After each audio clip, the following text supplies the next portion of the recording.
At Thanksgiving dinner, my dad laughed and called me a dreamer who'd never amount to anything. He stopped laughing when his CEO walked into the house, looked straight at me, bowed, and said, "Sir, I didn't know you were his son. Look at this dreamer, 28 years old and still chasing fantasies." My father's voice cut through the Thanksgiving dinner chatter like a knife. Everyone at the table went quiet, that particular silence that happens when someone says something cruel enough that nobody knows whether to laugh or look away. "When are you going to get a real job, Daniel?" I looked up from my plate of turkey and stuffing. My father, Robert Reeves, sat at the head of the table like a king holding court. 56 years old, hands rough from 30 years in construction, face weathered from working outdoors. He was pointing his fork at me like a weapon. "Construction," he continued, warming to his theme. "That's real work. Look at your brothers. Jake's a foreman now, running a crew of 15. Ryan's managing 3 job sites. But you?" He laughed, actually laughed. "What do you even do? Consultant. That's not a job. That's a fancy word for unemployed." My uncles, Dad's brothers Tom and Frank, shifted uncomfortably in their seats. My mother, Karen, looked down at her plate, her knuckles white around her fork. My brothers Jake and Ryan exchanged glances. Jake smirked. Ryan at least had the decency to look apologetic. My Aunt Linda tried to change the subject. "The turkey is wonderful, Karen." "I'm serious," Dad interrupted, leaning forward. 28 years old. When I was 28, I already had 2 kids and owned a house. I was building things. Real things. Buildings. Structures. Things you can touch. But Daniel here sits in coffee shops with his laptop playing pretend businessman. Uncle Tom laughed. Aunt Linda's husband, Marcus, chuckled into his wine glass. Everyone was looking at me now, waiting to see how I'd react, waiting to see if I'd defend myself or just take it like I always did. I smiled, took a sip of wine, set down my glass carefully. "You're absolutely right, Dad," I said calmly. "I'm definitely not doing real work." He didn't catch the sarcasm. He never did. "Finally," he slapped the table. "The boy admits it. Maybe there's hope for you yet. Jake, you think your company is hiring? Maybe we can get Daniel a job as a laborer, start at the bottom, work his way up like a real man." More laughter around the table. I checked my watch. 6:43 p.m., 4 minutes. What my father didn't know, what none of them knew, was that I'd spent the last 6 years building something from nothing. I'd started in a studio apartment in Seattle with a second-hand laptop,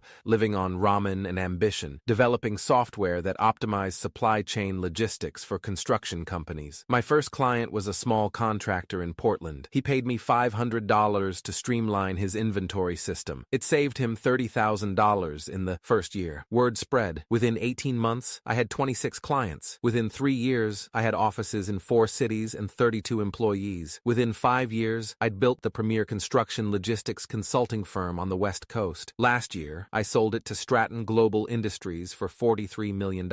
I didn't tell my family because I knew this moment would come. The moment when my father would finally go too far, when he'd mock me in front of everyone, when he'd make it clear that no matter what I achieved, it would never be enough. And I'd been planning for exactly this. "Tell us again what you do, Daniel," Uncle Frank said, grinning. "I forget. Is it synergy or disruption or one of those other bullshit words?" "Strategic consulting," I said evenly. "Supply chain optimization, process improvement, digital transformation, translation," Dad said. "Nothing. He does nothing." Jake laughed. "Come on, Dad. Give him some credit. He probably makes PowerPoint presentations. That's something." "In my day," Dad continued, "men built things with their hands. We didn't need computers to tell us how to do our jobs. We just did them." I looked at my mother. She was staring at her plate, her lips pressed into a thin line. She'd heard this speech before. Hell, I'd heard this speech before. Every Thanksgiving, every Christmas, every family gathering for the past 6 years. But this year was different. 3 months ago, I'd found out something interesting. My father's construction company, Reeves and Sons Construction, the business he'd poured his life into, the thing he was most proud of, was struggling bad. They'd lost 2 major contracts to competitors with better project management systems. They'd blown the budget on 3 separate jobs due to poor logistics. They were hemorrhaging money. The company had been acquired by Stratton Global Industries, the same company that had bought my consulting firm, the same company where I now served as Chief Strategy Officer with equity, a corner office, and decision-making authority over every division in North America. My father had no idea. He just knew his company had been bought out 6 months ago. New ownership, new management structure, new rules. He complained about it every Sunday dinner, the ones I'd stopped attending 3 months ago because I was too busy with work. So when my mother called 2 weeks ago to invite me to Thanksgiving, I'd made a phone call. "William," I said to William Chen, CEO of Stratton Global, "I need a favor." Now, sitting at this table while my father systematically destroyed me in front of my entire extended family, I checked my watch again. 6:45 p.m., 2 minutes. "You know what your problem is, Daniel?" Dad was saying. "You never learned the value of hard work. We gave you everything. good home, good education. And what did you do? Went to college and came back thinking you were too good for honest labor. Dad, Ryan started. No, let me finish. This needs to be said. Dad pointed his fork at me again. You're almost 30 years old. You drive a 10-year-old Honda. You rent an apartment. You don't have a girlfriend because what woman wants a man who can't provide? You're a disappointment, Daniel. There, someone needed to say it. The silence that followed was different from the others. This one was heavy, suffocating. Aunt Linda looked horrified. My mother's eyes were filling with tears. Uncle Tom looked uncomfortable. Jake and Ryan both stared at their plates, but my father just sat there, satisfied with himself, like he'd done me a favor by publicly humiliating me. I smiled. It was the easiest smile I'd ever worn. Interesting, I said quietly. 6:46 p.m. 1 minute. What's interesting? Dad asked. Your perception of success, your definition of real work, the assumption that because you don't understand what I do, it must not be valuable. I understand exactly what you do, Dad said. Nothing. Dad, come on, Ryan said. That's enough. No, it's fine, I said, still smiling. Let him talk. I want everyone to hear this. Dad's face reddened. You think you're smart because you went to college? Because you use big words? Let me tell you something. The doorbell rang. Everyone froze. Who's that? My mother asked, looking confused. Everyone's here. I invited someone, I said casually, checking my watch one more time. 6:47 p.m., right on schedule. Hope that's okay, Mom. You invited someone? Dad's voice dripped with disdain. Great, probably one of your unemployed friends from the coffee shop. I stood up. I'll get it. Sit down. I'll get it, Mom said, already rising. No, Mom, let me. I walked to the door and opened it. William Chen stood on the front porch in a tailored charcoal suit that probably cost more than my Honda. At 52, he looked like he'd stepped out of a Forbes magazine spread. Silver hair, sharp features, the kind of presence that commanded attention. Behind him stood Diana Voss, our CFO, in a burgundy dress, and Patricia Whitmore, our VP of Operations, in a black pantsuit. Good evening, Daniel, William said warmly. Sorry we're late. Traffic on I-5 was a nightmare. No problem at all, I said. Come in. I led them into the dining room. Every eye in the house tracked them as they entered. William carried an expensive bottle of wine. Diana had a bouquet of flowers. Patricia held a covered dish that smelled like honey-glazed ham. Everyone, I said. This is William Chen, Diana Voss, and Patricia Whitmore. They work with me. Oh, how nice, my mother said, confused but polite. Please sit down. We have plenty of food. Dad barely glanced up. So these are the consultant people. Sure, squeeze in somewhere. William's eyes scanned the table until they landed on me. Then his entire demeanor changed. His casual, friendly expression shifted to something between shock and what looked like genuine fear. His back straightened. His smile disappeared. Sir, he said, his voice suddenly formal, almost reverent. I didn't realize when you said family dinner, I didn't know. He stopped, looked around the table, looked back at me. Then he bowed slightly. Mr. Reeves, he said, I apologize for the intrusion. If I'd known this was your family, I would have... It's fine, William, I said calmly. Please, sit down. Everyone, this is William Chen. He's the CEO of Stratton Global Industries. Uncle Frank's fork clattered against his plate. And Diana Voss, Chief Financial Officer. And Patricia Whitmore, Vice President of Operations for North American Divisions. The color started draining from Jake's face. Ryan was staring at me with his mouth slightly open. Dad just sat there, fork halfway to his mouth, frozen. Wait, Uncle Tom said slowly. Stratton Global? That's the company that bought out Reeves and Sons. That's correct, I said, sitting back down. 6 months ago, $4.7 million acquisition, part of Stratton's strategic expansion into Pacific Northwest Construction Services. Everyone turned to look at my father. He was still frozen, his face going from red to white to something grayish. Dad works there now, I said conversationally. How's the new management treating you, by the way? I heard there were some restructuring announcements coming next month. William caught on immediately. I saw the realization dawn in his eyes. His expression shifted from professional to something colder, more calculated. Mr. Robert Reeves, William said, his voice neutral but with an edge. I wasn't aware you were related to our chief strategy officer, the man who structured the entire acquisition, the man who has final approval on division budgets, staffing decisions, and operational restructuring. The silence was absolute. Wait, my father whispered. His voice cracked. Your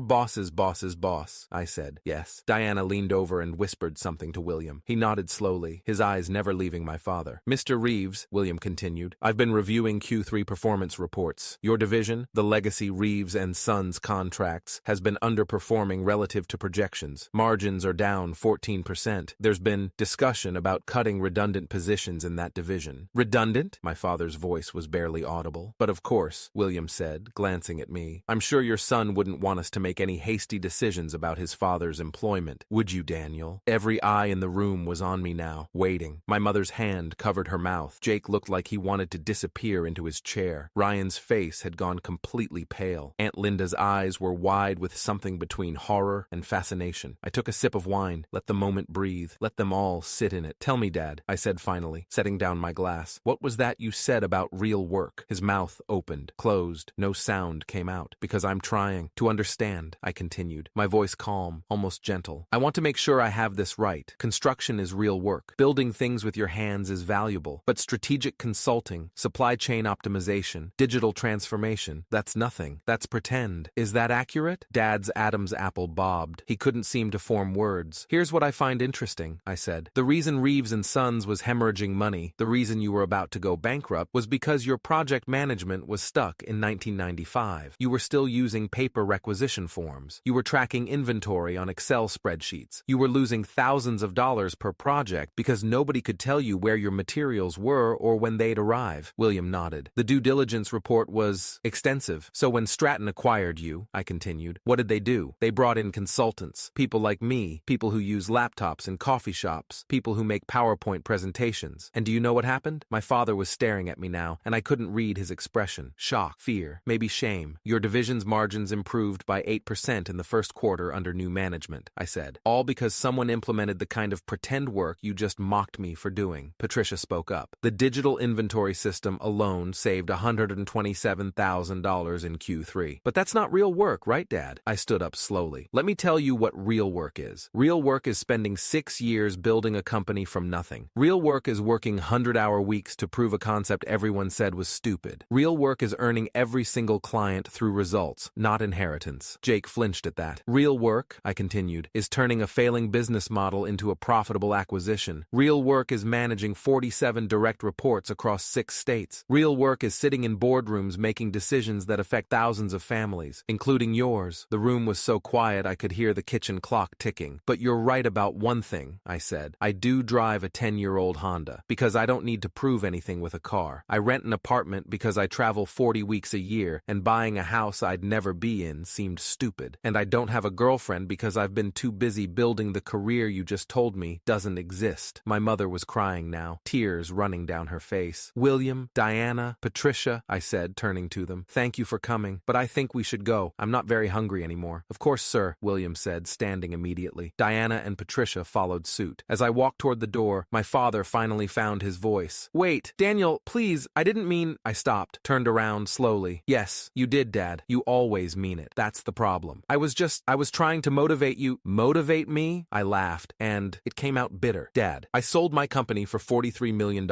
I own equity in Stratton Global worth another $12 million. I made more last year than you'll make in your entire career. But none of that matters to you because I don't swing a hammer. Uncle Tom had his face in his hands. Aunt Linda was staring at me like she'd never seen me before. Jake and Ryan both looked sick. I didn't tell you any of this because I wanted you to be proud of me for who I am, not what I make, I continued, my voice steadier now. But you can't do that. You can't see past your own definition of success to recognize that maybe, just maybe, your son achieved something. Daniel, please, my mother said quietly, don't leave like this. I'm sorry, Mom, but I can't sit at a table where I'm openly mocked for my career while the CEO of a billion-dollar company literally bows to me. I looked at my father one more time. He was smaller now, diminished. The man who'd seemed so large, so certain, so righteous, now looked old and confused and small. You want to know why I don't come to Sunday dinners anymore, Dad? This is why. Because no matter what I do, no matter what I achieve, it'll never be enough for you. So I stopped trying. William opened the front door. The cold November air rushed in. Sir, he said quietly, are you sure about this? I looked back one more time. My father was sitting at the head of the table, his head in his hands. My mother was crying quietly. Jake was staring at his plate. Ryan looked at me with something like apology in his eyes. Yeah, I said, I'm sure. We walked out to the driveway where William's black Mercedes and Diana's Audi were parked next to my 10-year-old Honda Accord. I'm sorry you had to see that, I said to them. Don't be, Diana said firmly. He deserved it. Still, I said, family is complicated. Speaking of which, William said carefully, about those restructuring plans for the legacy Reeves & Sons division, don't fire him, I said immediately. William raised an eyebrow. Don't fire my dad, I clarified, or my brothers. Keep them exactly where they are. Same positions, same pay. Daniel, your father I know what he did, but my mother doesn't deserve to lose her home because her husband is an asshole. And my brothers have families, kids, mortgages. I shook my head. I didn't do this to destroy them financially. financially. I did it to make a point. The point being, Patricia asked, that success isn't one size fits all. That real work comes in many forms. And that maybe, just maybe, he should have believed in his son. William studied me for a long moment. Then he smiled slightly. You're a better man than I would be in your position. Maybe. Or maybe I'm just tired of being angry. For what it's worth, Diana said, your father was wrong. What you built was extraordinary. The acquisition made Stratton $53 million in the first year alone. The board talks about you as the heir, a parent when William retires. I appreciate that. Although, William said with a slight smirk, you probably could have told us this was your family before we walked into an ambush. Where's the fun in that? We talked for a few more minutes about work, about Q4 projections, about the holiday party next month, normal things, professional things, the kind of conversation I had every day with people who respected what I did. They left around 7:15 p.m. I sat in my Honda for a while, watching the warm light from my parents' house, listening to the muffled sounds of conversation inside. My phone buzzed. A text from Ryan. Can we talk? I typed back, not tonight. Another buzz. Jake, I'm sorry, I should have said something. I didn't respond to that one. A third buzz. My mother, please come back inside. Your father wants to talk. I started the engine and drove away. The next day, my phone wouldn't stop ringing. I ignored most of the calls, but eventually, I listened to the voicemails. My father's voice was shaky. Daniel, I don't know what to say. I was wrong. I've been wrong. Please call me back. We need to talk. My mother, sweetheart, your father is devastated. He's been up all night. Please, just give him a chance to apologize properly. Uncle Tom, hey Danny, listen, your dad called me this morning. He's a mess. I know he was hard on you yesterday, but maybe cut him some slack. He's proud, you know? It's hard for guys like us to admit when we're wrong. I deleted all of them. A week later, my father showed up at my office. Gloria Martinez, my executive assistant, 28 years experience, ran my calendar like a military operation, buzzed me. Mr. Reeves, there's a Robert Reeves here to see you. He doesn't have an appointment. Send him in. My father walked into my office and stopped, just stopped and stared. The office was on the 47th floor of the Columbia Center in Seattle, floor-to-ceiling windows overlooking the Puget Sound, original artwork on the walls, a custom-made desk from Italy, everything designed to project exactly what I'd achieved. Jesus, he whispered. Have a seat, Dad. He sat in one of the leather chairs across from my desk. He looked smaller here, out of place, his work boots on the polished hardwood floor, his flannel shirt in a space designed for suits and silk ties. I came to apologize, he said. Okay, that's it? Just okay? What do you want me to say, Dad? That it's fine? That you didn't spend 28 years making me feel like I wasn't good enough? He flinched. I never meant— Yes, you did. You absolutely meant it. Every time you introduce me to someone as my son, the consultant, with that tone, like it was a dirty word. Every time you praised Jake and Ryan for their real jobs, while ignoring my accomplishments. Every time you made it clear that unless I was working with my hands, I wasn't really working. I didn't understand what you were doing, he said quietly. You didn't try to understand. There's a difference. He was quiet for a long time, then, you're right, I didn't try. I was threatened, I think. Threatened? By you. By what you were building. By the fact that you were doing something I couldn't understand, which meant you were moving into a world where I couldn't follow. He rubbed his face with both hands. Your brothers, they're doing what I did. Construction. I understand that. I can give them advice, share my experience. But you went somewhere I couldn't go. And instead of being proud of that, I was cruel, I finished. Yeah, I was cruel. I leaned back in my chair, looking at this man who'd been such a giant in my childhood, who'd seemed so powerful, so certain of everything. Now he just looked tired. Did you know, I said, that on my 16th birthday you told me I'd never amount to anything because I preferred reading to working on the construction site? Jesus, Daniel. Or when I got accepted to UW with a scholarship, you said college was a waste of time for someone like me. I was wrong. Or when I told you about my first client, you laughed and said I'd be bankrupt in 6 months. He didn't respond to that, just sat there, taking it. I kept waiting, I continued, kept waiting for the moment when you'd finally say, I'm proud of you, son. But it never came. Not when I landed my 50th client. Not when Forbes mentioned my company in an article about innovative startups. Not when I sold the company for enough money to retire at 30. Nothing I did was ever enough. Because I'm an idiot, he said quietly. Because I'm a stupid, stubborn old man who doesn't know how to say the things he should say. That's not good enough, Dad. I know. He looked at me, and his eyes were red. I know it's not, but I'm saying it anyway. I'm proud of you. I'm proud of what you built. I'm proud of the man you became. And I'm sorry, I'm so goddamn sorry, that I waited until you had to humiliate me in front of the entire family before I could admit it. The silence stretched between us. What do you want from me? I asked finally. A chance, he said. A chance to do better, to be better, to actually be the father you deserved instead of the one you got. I looked out the window at the Seattle skyline, at the gray water of the Puget Sound,